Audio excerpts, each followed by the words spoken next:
first created this this channel, I thought I'd be talking about politics, a new medium to talk about politics.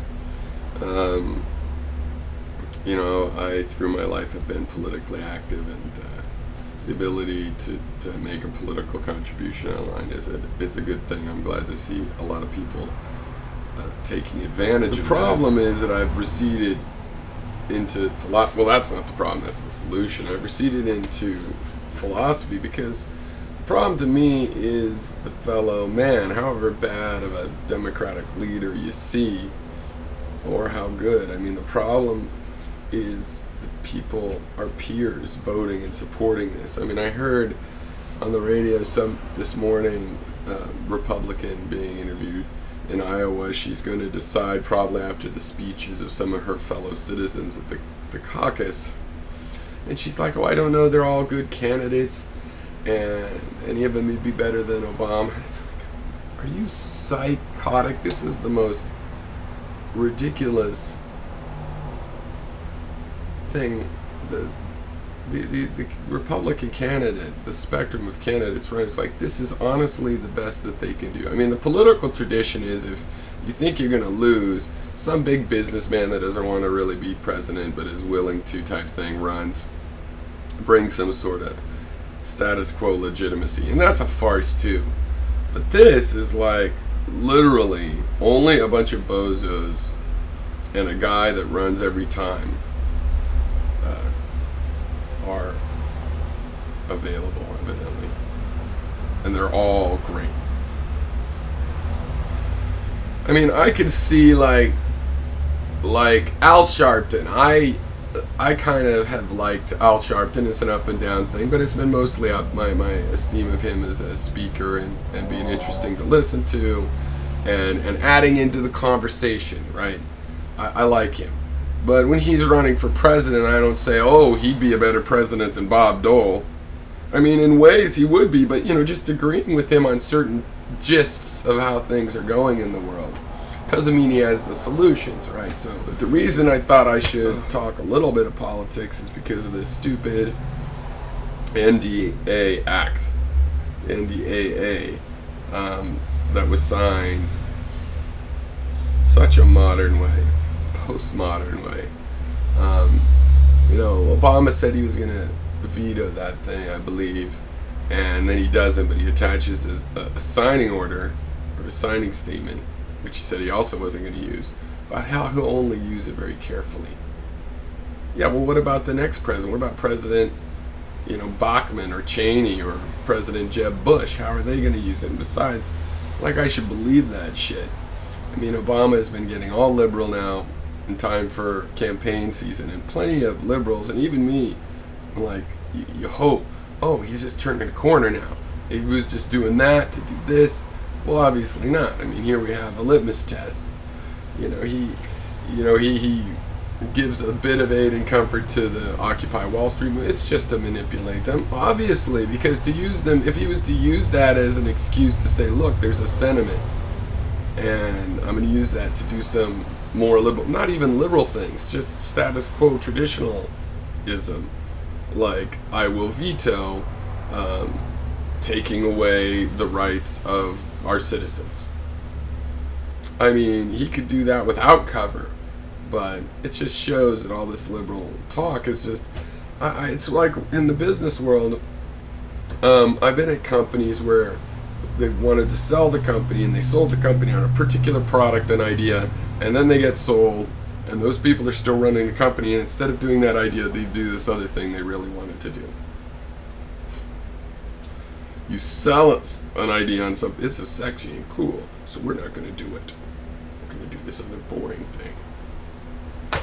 It's funny the kinds of ways salesmen and politicians and voters, you know, think, how they react. It's almost like it's impossible to deal with them in a straightforward manner, and you have to see someone like Obama, and you just have to guess, because you know what, he couldn't have gotten that far and in that place if he dealt with people straightforward.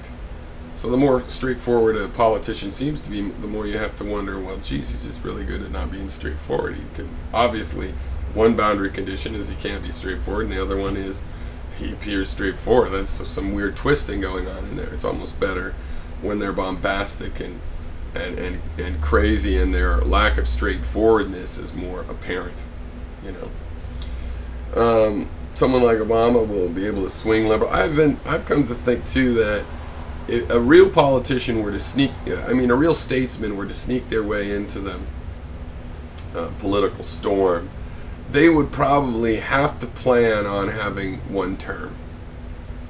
That's just all there is to it. To do the things we need done, you need one term. You know, I don't like Ron Paul because he wants to close Department of Energy and blah, blah, blah. I mean, he's going to close all, in terms of laws he's proposed in the past, he would get rid of basically all research. I'm sorry, that's baby in the bathwater stuff. I don't need some right-wing nut that came to the middle in the form of libertarianism, destroying the only infrastructure that we have, especially research. But, you know, I also have come to think, you know, it's not really, they've got us fooled into thinking it's super complex. Look, it's simple in nations. If you build infrastructure that can be used, people will use it and produce things with it. And if your people are well educated and smart, or just smart is also good, they will use it in super productive ways, and everything will be great. There will be enough money to cover your mistakes, and probably the biggest problem is, yeah, you'll make enough money to fight wars. But I just don't see, if you build infrastructure as your philosophical goal, that tending towards promoting the kind of people that like to destroy infrastructure for profit. So I think if you had to have some kind of conflict, it would probably be because it was a real conflict and not these manufactured conflicts we've had going back now through the Middle Ages. You know, at least the Romans fought real wars. I mean, the goddamn European empires were just, it's like Baron von Munchausen. Okay, I win this week. Okay, what? Anyway,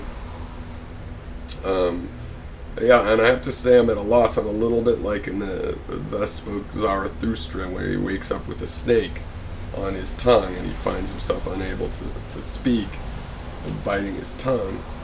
And because, you know, I don't want to dissuade people that are still railing against it. It's counterproductive, it's semi-non-productive, and yet it's productive. We can't have everybody get backed up and not want to keep trying. I mean, it was bad enough to just pull out all the stops for me ever since I got awareness, and then I just see the scope of time and the real nature of the problem. And it's like, if you do anything in politics, say anything one way or another, it's like they've got, not only is there an argument against it that they have figured out in the status quo, but there's an argument for your reaction and your reaction to the reaction. It's like they've had thousands of years. You could read, when I was taking Latin in high school, we read these old texts, and it's amazing.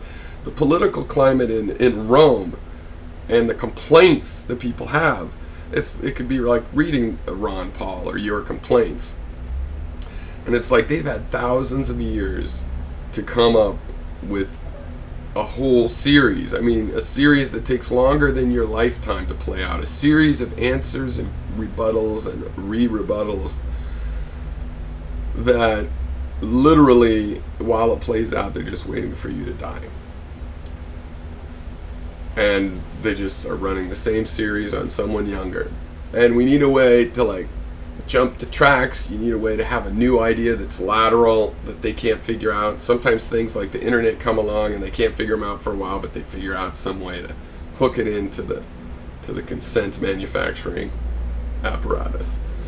And they still don't understand them, but that's only true if we understand them better to use them appropriately, and we just don't get it. And that's why I say the problem is laterally with how people think. And it's like there's a big emergency. We have to go out and teach people to think better. And, you know, why do I talk about relativity? It's the relativity, that's where we want to apply it most, probably, in terms of the real problems in the world.